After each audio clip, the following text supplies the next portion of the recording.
What's up, guys? Mason the Brock Henderson here, and this is Batwoman Season 2, Episode 13. I'll give you a clue. Um, Actually, not that bad of an episode. Definitely still has, the typical Batwoman shit going on, and, all the social justice warrior stuff, and everything to do with stupid relationships forming, and definitely some dumb moments. But everything to do with the Clue Master is pretty fun, pretty interesting. I'm a big fan of puzzles, so seeing some of the stuff come up. Granted, some of it was pretty simple, and he's supposed to be like this really, really good at making puzzles type of thing. And I feel like a lot of these were pretty straightforward. Obviously, the cipher and stuff that he put on his daughter was a little over the top, and that's where I feel like whenever she took off the whatever coat jacket thing she had on and revealed it, I was like, "Oh, this is pretty interesting." But that was about it. Honestly, just everything to do with him and his daughter. Even the thing between the daughter and Luke wasn't that interesting, but it was kind of funny. Although I will say, as bad as the show is and as dumb as some of the jokes can be, I was really surprised that we didn't get any sort of joke about how Luke was going to have to see the whole code. I was really expecting them to go there because they already had made several, like, I think this is how nerds flirt and stuff like that.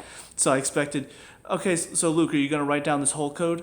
He's like, yeah, although there are parts of it that I can't see, but I guess I'll have to have one of you, where'd you all go? Something like that. Like, that would have been kind of the thing to put it over the edge and make it actually funny. As it was just kind of verging on the verge of funny. And that's probably because I am a nerd and there were some funny moments between the two of them. Granted, I don't necessarily want to see more, but we're probably going to see more. But we'll see. But where the show did get dumb is everything between Alice and obviously Kate, but Cersei Sionis. That was all really dumb. Like the fact that she just instantly outed who she was by talking about the people she killed. I don't know. I feel like Roman would say something about that, right? He would be, hey, we don't want people to find out who we are. That's why we have the masks on. Something along those lines. But she almost instantly just gives it away. And then Alice, of course, figures it out because she was in Arkham with Cersei Sionis when she died. She claims she's going to help make the mask for Cersei and all that, and so she does. But what really pushed it over the edge to being really dumb is at the end of all of this, she puts the face on. She's like, wait, your eyes. You have our father's eyes. Oh my gosh, is this the first time you're seeing her eyes? Were you not looking at her eyes before? One of the 3 holes on her face? Actually, no, because her mouth is covered. One of the 2 holes. Her eyes were the only thing you could see of her before. And that's honestly, I don't think I said anything when she first met Cersei, but I did have it in my mind. I'm like, it's weird. I feel like she would know what Kate's eyes look like, but I don't know. Maybe not. Maybe it's been too long. Maybe she didn't really look at Kate's eyes because she was looking somewhere else. I don't know. Again, I do remember there's a weird sexual energy between the two that I don't think was intended, but I feel like the directing was really off and made it seem a little weird. But no, I mean, she should know what her sister's eyes look like because she's known her for most of her life. And sure enough, she puts the face on her, and somehow having the face on there is what makes it click in her mind. How? The eyes did not change at all from when she had the mask on to when you put the face on. Nothing changed about her eyes. So why is that the moment? Was she just not looking at her eyes before?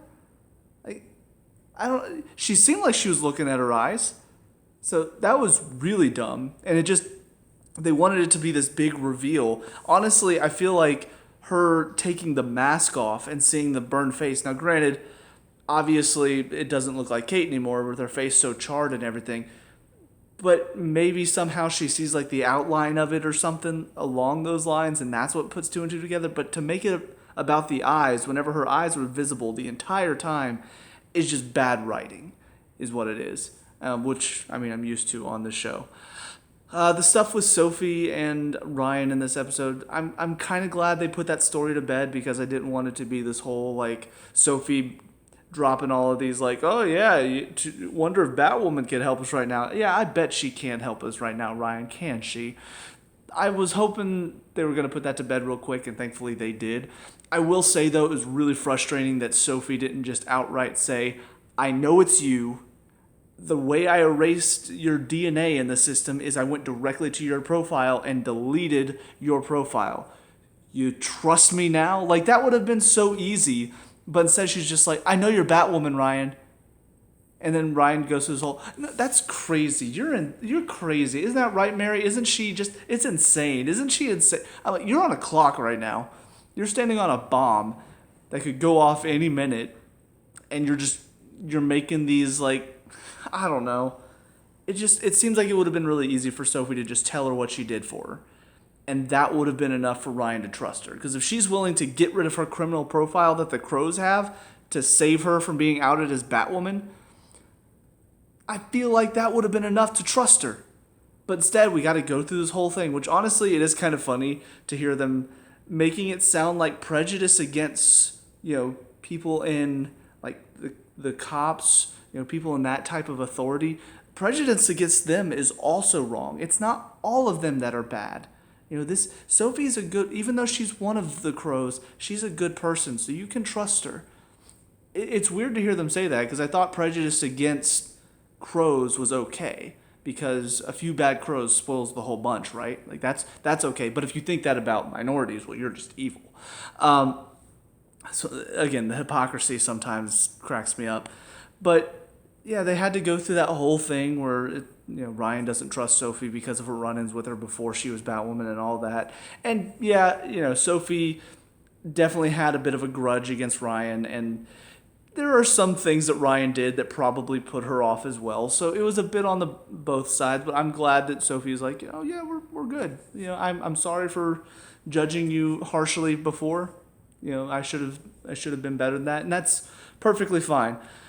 But knowing this show, we're probably still going to have more of Ryan being like, oh, you still don't trust me. You still don't blah, blah, blah, blah, blah. And I'm just not looking forward to it. I will also say, this is very hard for me, because you guys, if you're watching this, if you watch my reviews, you know how much I dislike this show. I'm going to give credit to the editors on the show. Mostly the editing has been average to bad for this show. They actually showed the clock. And more than likely this was CGI'd in after the fact so they could really time it well. But they actually did. They showed there was 1 minute and 6 seconds left. Or, well, a little over 1 minute, 6 seconds.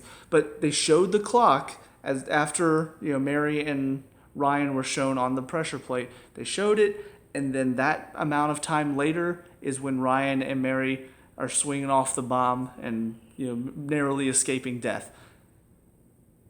Credit where credit's due. Most of the time, that minute would have lasted 3. So whenever I went back, I'm like, let me check. I'm curious, and I saw it was exactly the amount of time. I'm like, okay, good job. Most other shows wouldn't care about that time. Now, obviously, it wasn't 45 minutes from when the timer started, but that just, I assume time jumps. Sophie, she leaves, and it's not like, it's probably like 10 minutes to get, well, that's the other thing. Sometimes they're like, oh, we got to get here in a short amount of time, and suddenly they're just across the city in that short amount of time. I mean, Gotham must be pretty small if you can get from one place in Gotham to another in under at least 20 minutes. But let's see. I think that's about all, though. Again, overall, this episode was fine. Mostly, I find that whenever they have fun villains on the show, like Zaz was the other one, that's typically whenever I get interested. It's why Supergirl, when Lex was introduced, that's when I started having a bit more fun with it. So, yeah, Cluemaster was fun. I don't know if he's done or not. I was kind of wondering if maybe they were setting up his daughter to sort of take over the mantle, like she's just pretending like she's not going to. But I didn't get any real hints that that's what they were trying to do. But it seems like he is still alive. I did think it was rather interesting that he was ready to kill himself and her, because he's like, well, she's not willing to take on my mantle. She's proven that she's willing to betray me. I've got nothing to live for, and neither does she anymore. It shows how psychotic he is, and I don't know, again, it is kind of a a bit of a darker tone for this show, which has typically been a lot of not necessarily like lighthearted stuff, but definitely nothing this dark and twisted. So, yeah, that's it for this first one. On to the next one. I'll see you there. And now, episode 14 and Justice for All.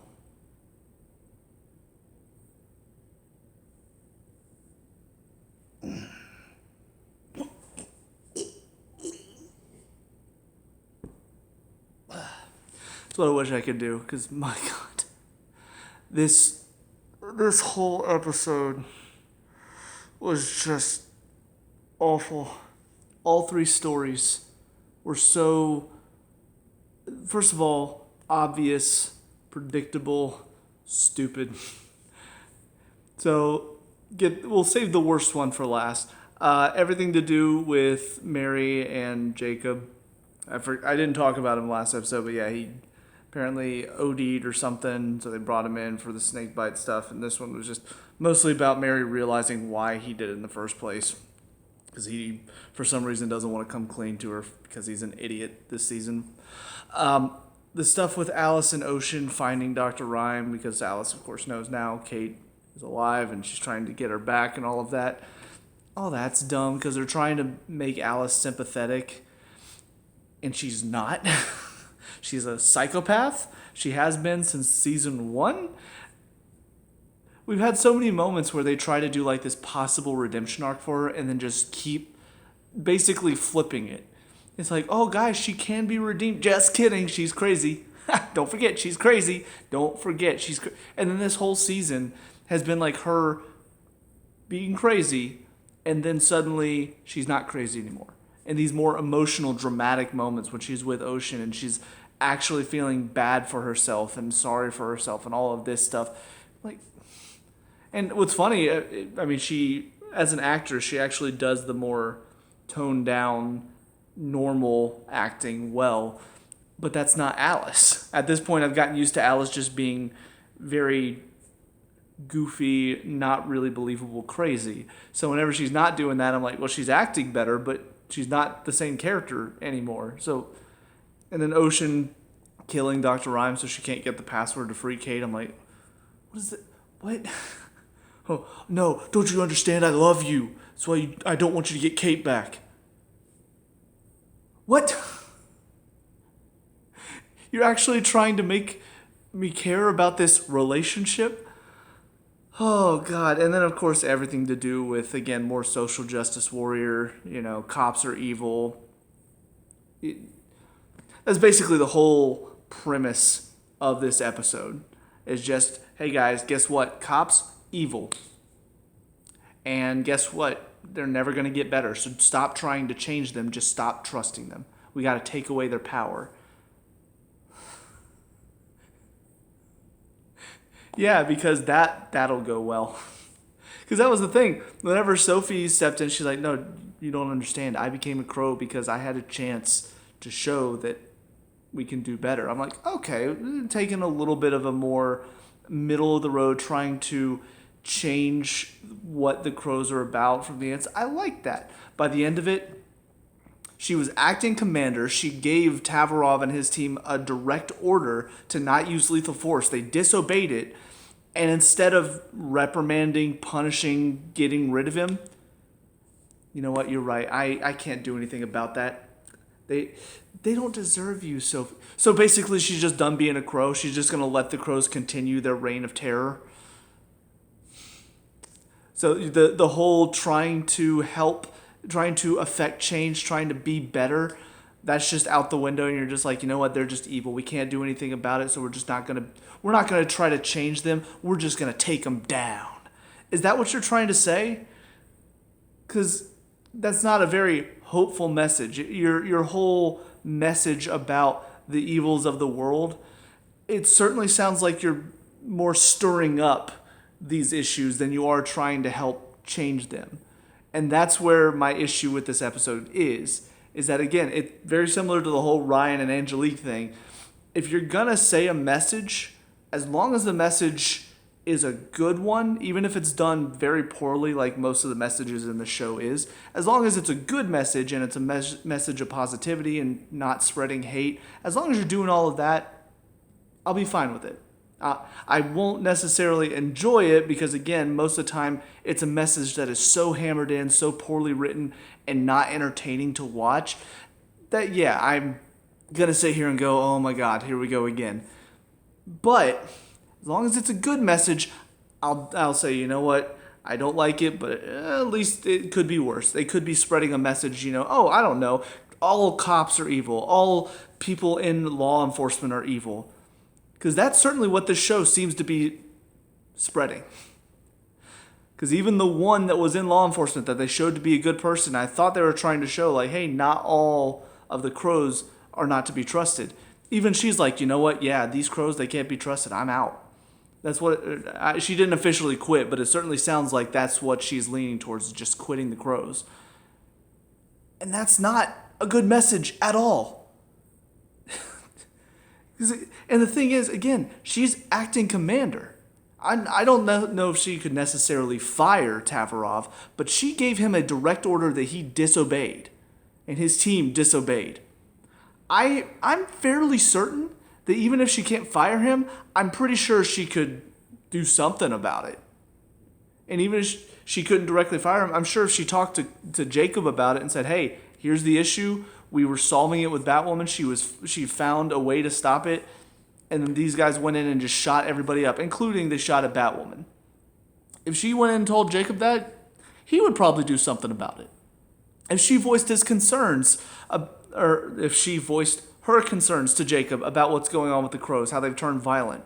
Obviously, he's in a bit of a weird state right now because of the snakebite stuff, but he seems like a reasonable enough guy to a point. Obviously, his whole take on vigilantes is probably a little different, but he doesn't seem like an evil guy, so I'm sure he would probably do something about Tavarov as well. But instead, no, you gotta really push home that message. Hey, we're gonna have this one cop that comes in and arrests, all the black people. We're gonna have him go up to a white guy in the middle of a random alley who's definitely got some stuff wrong with him, and we're gonna show his whole thing is about race. Because he's gonna go to the white guy who's clearly messed up, clearly not looking right, and he's not gonna pull his weapon. He's just gonna be like, hey man, it's okay. But when black people are just partying, having fun, he's like, no, I don't like that because you're black. But this guy that looks like he's about to attack me, hey, it's okay, buddy. Look, I'm not gonna hurt you. We're fine. We're okay. And then Batwoman comes in and saves him. And honestly, I mean, he was so one note. I'm surprised he didn't. Oh, I had the situation covered. You didn't need to step in and do anything. You're bad. If his whole thing has been about race this entire time, then why at the end didn't you also have him just, why did you save me? I had the situation covered, Batwoman. I don't need your help. Like, if you're going to go all the way, don't be hypocritical about it. Go all the way with it. Go all the way with your stupid, messed up message. And then even worse at the end of it, and this is where it really got me, because my whole thing has always been, skin color does not define who you are. Most of the time, what can really define who you are is how you present yourself. In that final situation with Luke, first of all, totally obvious where it's going. He pulls out his phone, takes a picture. I'm like, oh yeah, I'm sure that's going to be useful later. Even though it's very obvious what he's got there, I'm sure it won't become necessary. Guy that they were talking to earlier breaks into the car, and then of course crows show up. He reaches for his phone. He's got a gun. Shoots him. Here's where my issue is. I'm looking at that situation. Most people are not going to point the gun at Luke. That's just the case of it. Are there some racist assholes in this country? Yes. Majority of people, I'm looking at these two people, the skin color does not matter. You got one guy, beanie, messed up looking jacket, looks really rough. I'm looking at him thinking that guy's a criminal. The other guy in a nice like suit type jacket, really well dressed, well put together, I have no problem with him. But because this show really wants to hammer home its message, it's like, well, It doesn't matter how they're dressed. It doesn't matter how they look. One of them's black. So the white cop guy, he's going to be like, no, I got to shoot the black guy. It's just so dumb. This show is so dumb. And again, it's pushing a message that, in my opinion, is harmful. Because all this show is saying is, hey, guess what, guys? The cops are bad and they're not going to change. So if you're a minority, you should fear the cops. Don't trust them. Don't believe anything they say. In fact, you should work against them. You should work to tear down the institution. Tear down everything to do with all of the legal stuff. Because it's all working against you. There's nobody out there that wants to believe in you. So you got to do it for... That's an awful message. And that's why... Multiple reasons why this show is terrible, but that, in my opinion, just really pushes it over the edge to the probably one of the worst shows ever made category. So anyway, there's my rant. Probably next episode's going to be all about taking down the crows because they shot Luke, but I don't know. We'll see what happens next. On to the next one. Ugh. Now episode 15, Armed and Dangerous. Ugh. Ignore the loud mower outside. I don't know why somebody decided to mow the lawn now, but whatever. Oh, excuse me. Yeah, this one, I mean, it's just a lot more of this awful message, you know, that the legal system is broken, people in charge are bad, and we just need to burn it all down because all of them are evil. None of them are out to work for everybody. They're just out for the rich people, for the white people. That's all the message is. And guess what? Even better, we have a moment where a character is sitting there wondering, like, that people like this still exist, even though we try to do good in the world, like, what's even the point anymore? And guess what the moral is in the story? You know what? It's better to die than it is to live in this awful world. To the point where when he comes back to life, he's sad that he's still alive. And the sad music is playing because, aren't you just so sad for Luke that he has to wake up and live in this awful world that just everybody that's not his skin color hates him because of his skin color, guys? Aren't you just so sad?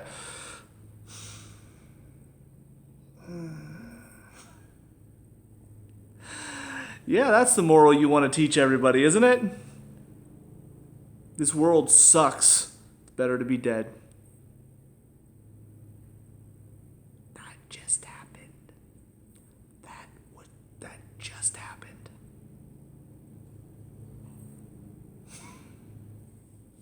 I was honestly a little bit in shock when they did that, but honestly, I guess I shouldn't be surprised anymore because, yeah, these shows are so bad that, of course, they would say, it's better to be dead than to live in this world that the white people have created.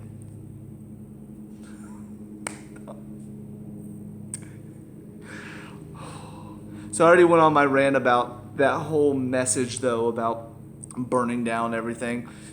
They sure enough get rid of the crows because it's better to leave the people of Gotham security-less. You know, take away the crows and all of the ability that they have to stop actual bad people. Better to take that all away than to try to reform it. Because that's a great message, right? Screw the innocent people. We want there to be no more people in charge. We want there to be nobody that can possibly abuse their power. I mean, sure, the criminals are not going to be able to run riot because the GCPD we know is incompetent. I mean, they've always been in the Batman lore. So yeah, now the crows who are capable of handling some of these really bad people, better to just get rid of them. Not try to root out the bad apples and not try to put more measures in place to really, more system of checks and balances to make sure that nobody is abusing their power. Anybody that does, really do a full investigation, make sure that everybody's on the up and up. Get people of all different types in there maybe. I don't know. Just find a way to fix it. No. There's no fix for it. We can't fix the system. The system's broken. Just burn it all down. That's what Batwoman says that we should do, guys. Again, great message. So yeah, the morals in this show are just absolutely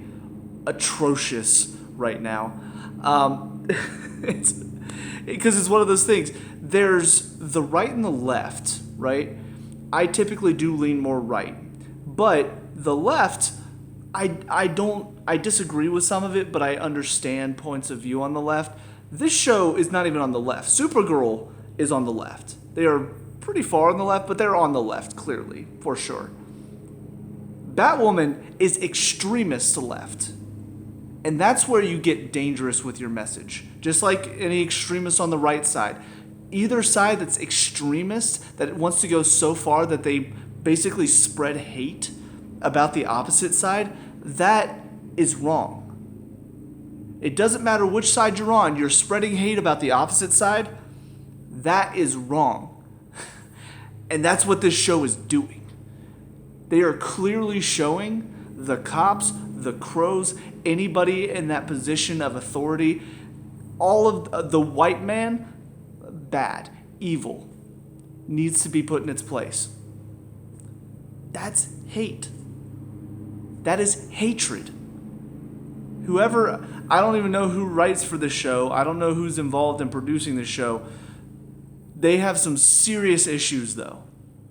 Because these morals that they're spreading is really bad. And again, not even just from I disagree with them. It's bad because it's extreme. And so far, because Luke's whole thing, as far as I know, it seems like it was played up more for like we should feel sympathetic for Luke that he didn't die there and he has to wake up in this world that hates him. And then again, the Crows just closing down the organization altogether. What the Crows stood for is not bad. Providing security for people is not bad. The people who were working for Jacob, yes, his ignorance is a problem. He turned a blind eye because he got results. That is a problem that he can address. But having him shut down the Crows entirely basically says you can't fix it. The problem is there and it can't be fixed. The idea of racism can't be fixed. So we just got to tear it all down. And that is a harmful message. Now, I'm not saying that racists can be fixed, because again, most of the racists that exist in our country, most of them, they are very secluded. They're basically in their little groups. You know, they don't really get out much. They stay amongst each other. They talk amongst each other. They don't really interact with people outside of their race. And honestly, this exists in all races, in all nationalities. These types of people, that's how they operate. You try to talk to them, most of them are so closed-minded that they're not going to listen to what you have to say. It's just the case of it. So they exist, and yes, most of them, they're not going to listen. But the majority of people in our country are not racist. Majority of white people in our country are not racist. This show wants you to think that they are. And that's where there's a serious problem with the writing on this show. Because they're painting all of this in such a positive light. And it's just terrible message. It is absolutely awful. And maybe this is why it got such low reviews. Maybe even the people that are on the left side are like, okay, this is a little extreme. I have to hope. Because most of what I see on social media, unfortunately, you do see more extremists on social media, whether they're doing it for attention or whether they're doing it because that's what they actually believe. That's where you see a lot of the extremism on both sides. So it's hard to say, that a majority is not, because unfortunately, majority is what you're going to see on Facebook. I do not think a majority of either the right or the left or in the middle, I don't think anybody are extremists. Not anybody. I don't think most people are extremists. I think most people are just trying to live their lives. They might disagree with the other side. Most people are not going to hate people on that other side. This show does not think that way. This show is clearly of the mindset that any white person, anybody that's a cop, anybody in that realm can't be trusted, probably abuse their power, probably use it to take down black people because they don't like black people. And that to me is just patently stupid. So, yeah, I mean, I already thought the show was bad. It's now leaned down into racism against white people, is what I feel like it's showing here. So, yeah, I don't know who watched the show. I don't know if anybody enjoyed the show outside of, again, extreme leftists. I can't imagine that anybody in their right mind looks at this and goes, yeah, Batwoman, you're speaking the truth. Majority of them are like, okay, this is a little out there. At the very least, I would hope. But anyways, the stuff with Alice in this episode, still don't really know what to expect with her. It still feels like they're trying to turn her sympathetic, and I just do not understand how you're going to turn this psychopath into a sympathetic character at all and make it, well, at least make the audience feel. Like, I can see how they're trying to turn her into a sympathetic character, but I don't see how it's actually going to work with the audience. Mary apparently was being looked into by Enigma as well, who turns out, and I guess Enigma should have been my clue, but yeah, she apparently is Riddler's daughter, because Enigma, like Edward Nigma, I don't know. That was sort of just thrown in there randomly. I'm like, okay, don't see the connection, but fine. But yeah, I don't know. I think I talked about everything that was important in this episode, but yeah, at least I only have one more review to do for this show. And I'm going to take a break for a long time. Anyways, that's it for me. Let me know what you guys think down in the comment section below. What were your thoughts on these 3 episodes, if you watched them? Let me know. We can talk about it, discuss all that good stuff. Leave a like and subscribe for future Batwoman reviews. And I'll see you guys at the final one. Peace out.